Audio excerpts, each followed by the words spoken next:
Assalamu alaikum wa rahmatullahi wa barakatuh. Cher docteur Zakir Naik, chers frères et sœurs musulmans, chers amis chrétiens présents aujourd'hui, je suis Youssef Al-Mansour. C'est un immense honneur pour moi d'être ici en votre compagnie afin de discuter d'un sujet d'une importance capitale et d'actualité. Les prophéties du Saint-Coran concernant Israël et la manière dont Dieu a annoncé la chute de certaines puissances tout en laissant d'autres persister. Ma question était la suivante. Docteur Zakir Naik, comment comprendre, à la lumière du Coran et des hadiths, la situation actuelle d'Israël qui reste puissant malgré les prédictions de sa chute? Merci Youssef pour cette question très pertinente et profonde. Pour comprendre cette situation, il est crucial de se référer directement aux versets coraniques et à la sagesse divine qui guide le croyant.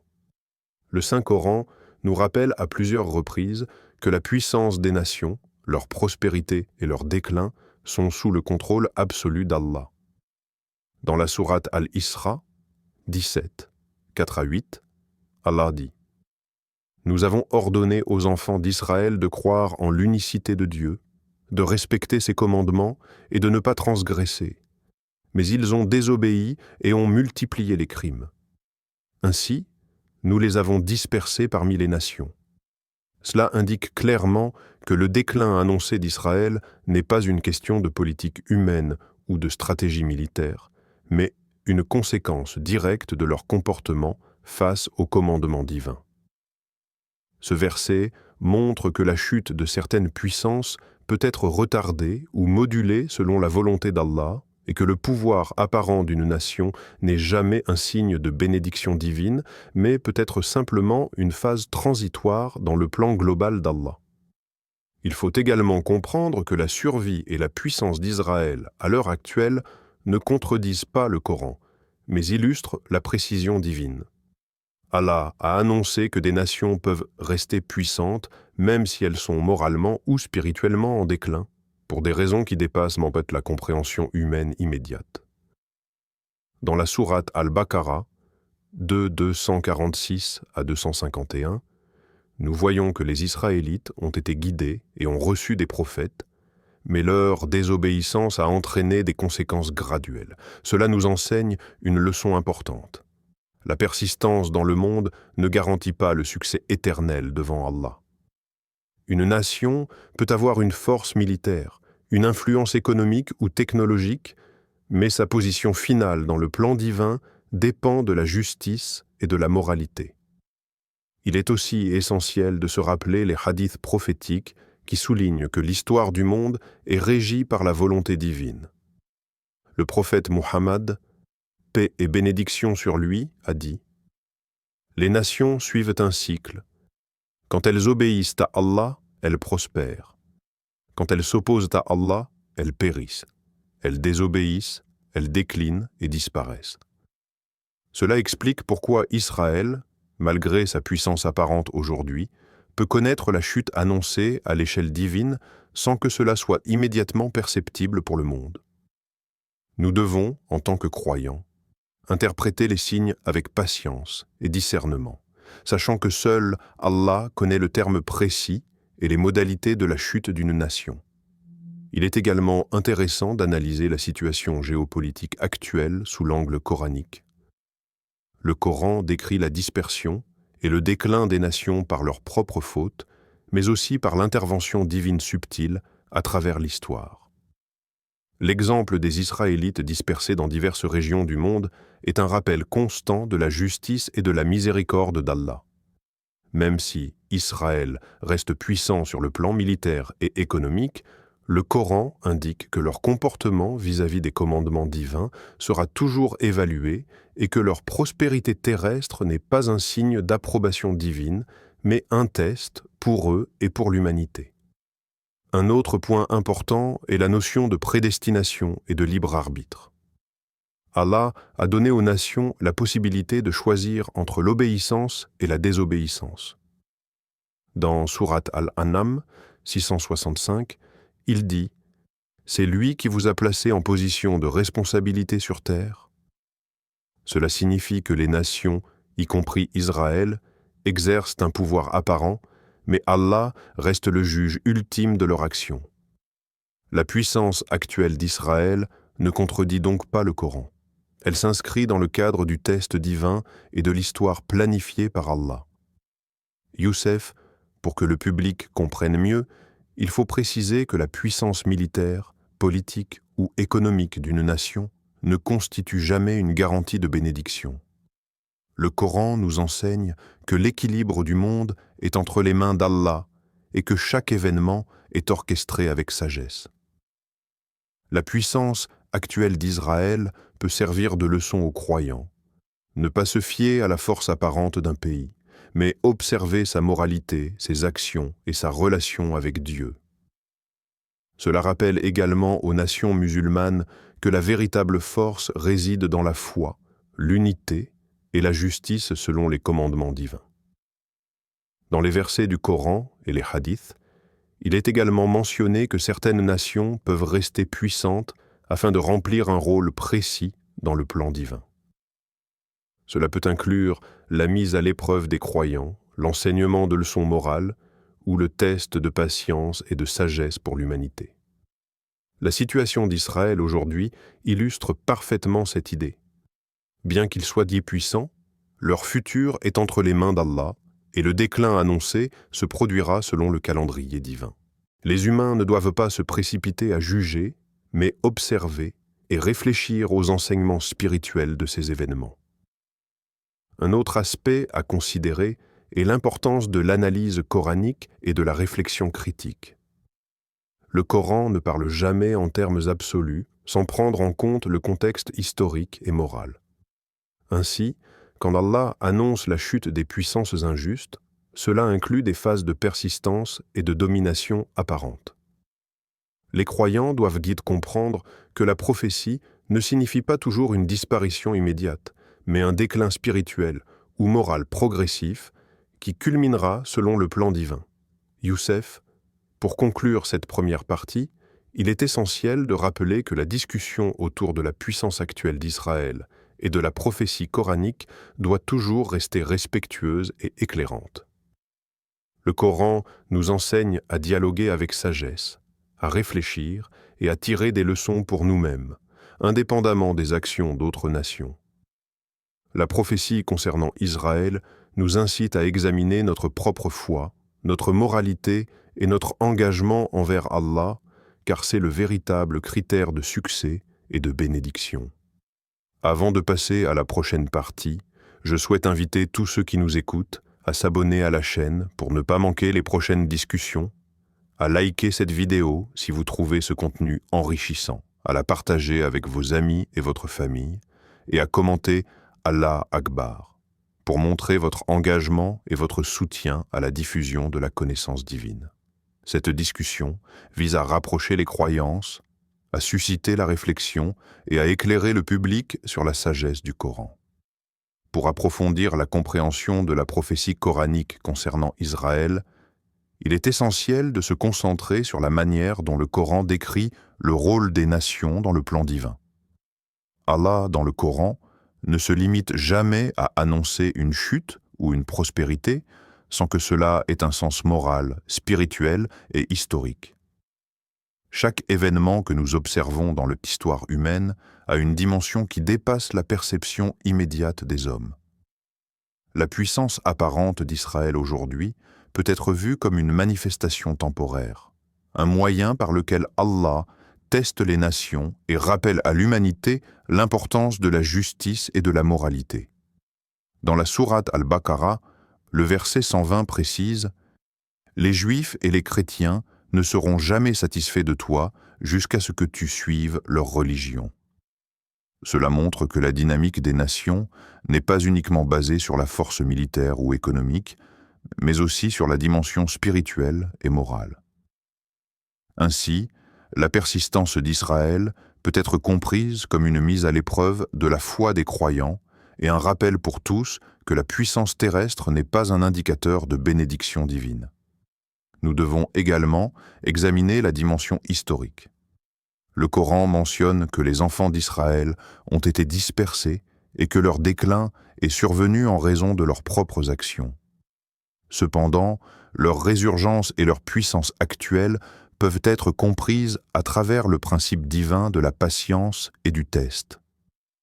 Allah permet à certaines nations de prospérer temporairement pour remplir des fonctions spécifiques dans l'histoire, notamment pour mettre à l'épreuve les autres nations, pour tester la patience, la sagesse et la capacité des croyants à s'unir dans la justice et la vérité. Les versets coraniques soulignent que ce type de puissance apparente peut durer pendant des générations, mais la justice divine finit toujours par s'accomplir. Dans la sourate Al-Isra, il est clairement indiqué que la désobéissance entraîne la dispersion, mais aussi que l'histoire peut montrer des phases d'élévation temporaire selon le plan divin. Cette élévation temporaire n'est pas un contresens du Coran, mais une manifestation de la sagesse infinie d'Allah. Une autre perspective importante est celle de l'interprétation des signes. Le Coran nous demande de réfléchir et de comprendre les signes d'Allah dans l'histoire. Dans la sourate Al-Anfal 8-17, il est dit « Ce n'est pas vous qui avez tué, mais Allah a tué ». Cela signifie que tous les événements, y compris les succès apparents et les échecs d'une nation, sont orchestrés par Allah. La puissance actuelle d'Israël ne peut donc pas être considérée comme une preuve d'infaillibilité ou de bénédiction divine. Elle est un signe qui appelle les croyants à l'analyse, à la patience et à la réflexion. C'est exactement ce que le Coran cherche à enseigner. Observer le monde, comprendre les signes divins et ne pas se laisser tromper par les apparences. En examinant le plan divin dans une perspective plus large, il est évident que la prophétie coranique concernant Israël ne se limite pas à leur chute immédiate, mais englobe des cycles de prospérité et de déclin. Le Coran mentionne clairement que les nations sont soumises à la justice divine et que chaque action a ses conséquences.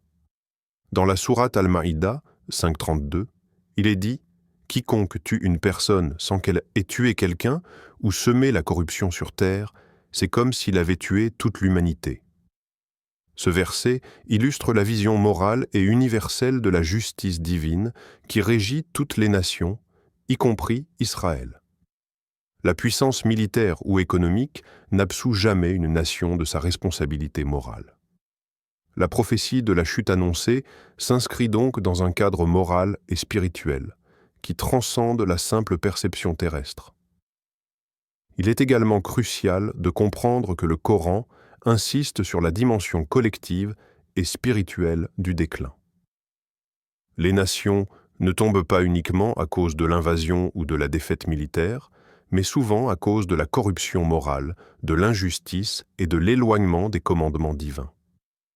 La prospérité d'Israël aujourd'hui peut être temporaire et constitue un avertissement pour toutes les nations. Dans la sourate Hud 11.117, Allah déclare « Nous n'avons jamais détruit une ville sans avoir donné un avertissement à ses habitants. » Cela montre que la puissance apparente peut coexister avec la responsabilité morale et que la chute annoncée survient selon la volonté divine, souvent après des périodes prolongées d'épreuves et de tests pour l'humanité. L'analyse des hadiths coraniques et prophétiques complète cette compréhension. Le prophète Muhammad, paix soit sur lui, a souligné que l'histoire humaine est soumise à un cycle de justice et d'épreuves.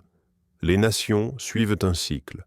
Prospérité quand elles obéissent à Allah, déclin quand elles désobéissent.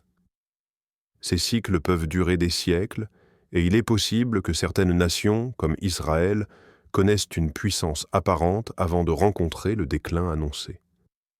Cela montre que la prophétie coranique n'est pas contredite par la situation actuelle, mais qu'elle se réalise selon le plan divin et dans le temps que seul Allah connaît.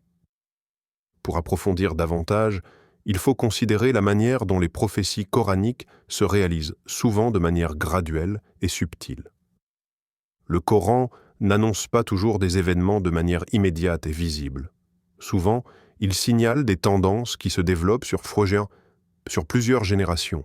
La persistance et la puissance actuelle d'Israël peuvent donc être comprises comme une partie de ce processus.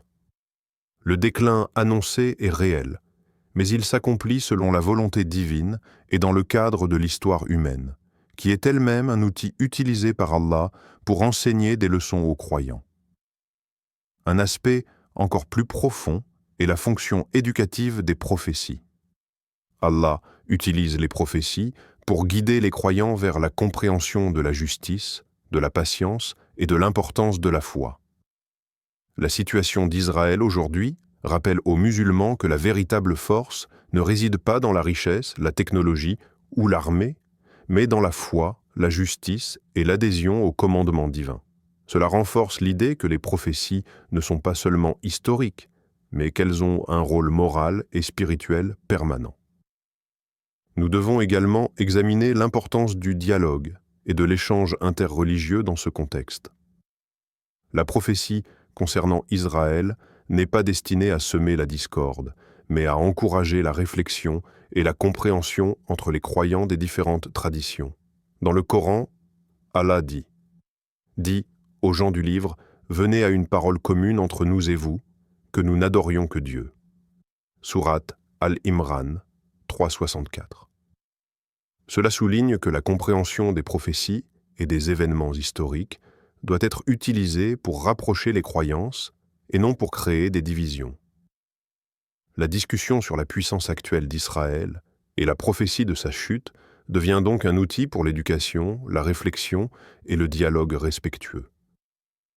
Enfin, il est important de rappeler que la persistance des nations dans le monde terrestre est souvent liée à la volonté divine et à des raisons qui dépassent notre perception immédiate.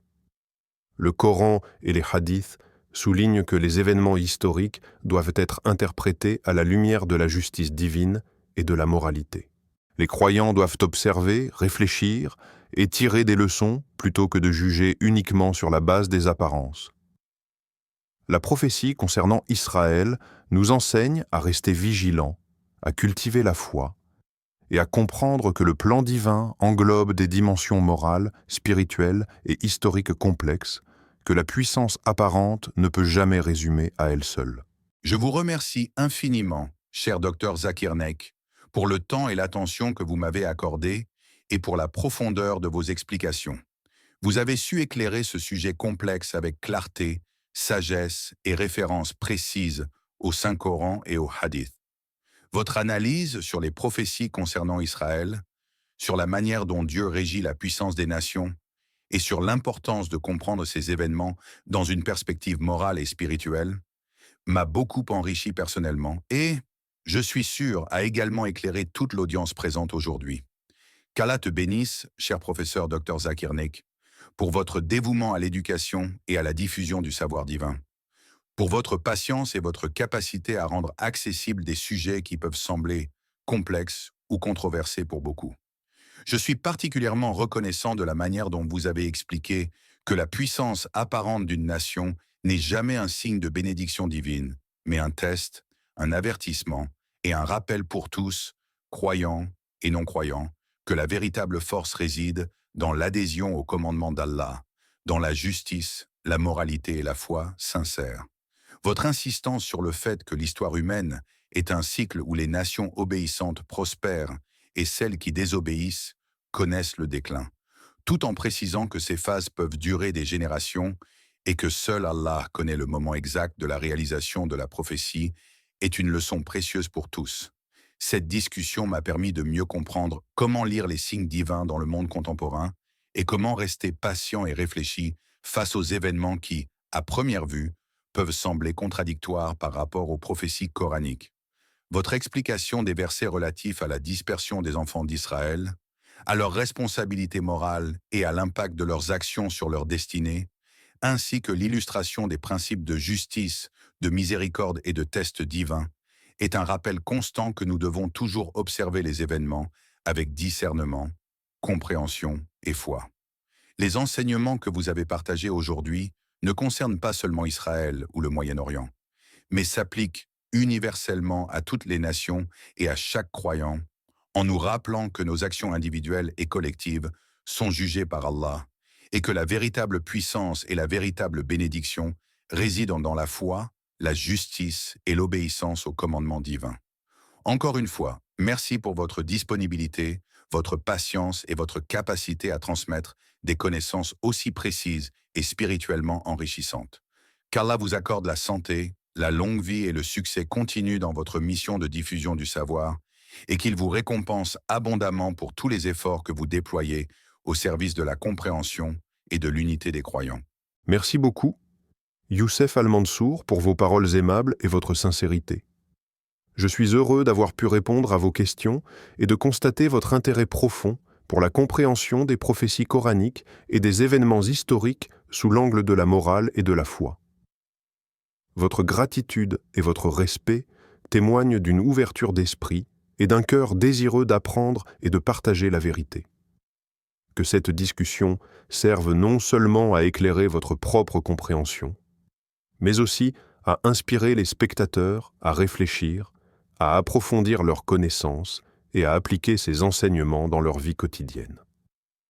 À tous ceux qui nous regardent aujourd'hui, je vous encourage à vous abonner à la chaîne Parole d'Al-Islam pour ne pas manquer les prochaines discussions et enseignements, à aimer cette vidéo si vous l'avez trouvée enrichissante, à la partager avec vos amis, votre famille et vos proches afin de diffuser ces connaissances précieuses, et à participer dans les commentaires en posant vos questions concernant le script, les versets cités ou toute autre réflexion liée au Coran et aux enseignements prophétiques.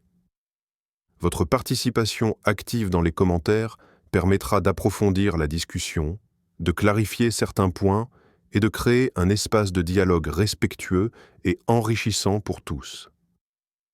Que ces enseignements nourrissent votre foi, renforcent votre compréhension et vous rapprochent de la sagesse divine, et qu'Allah vous bénisse tous pour votre intérêt, votre curiosité et votre désir de mieux comprendre sa parole.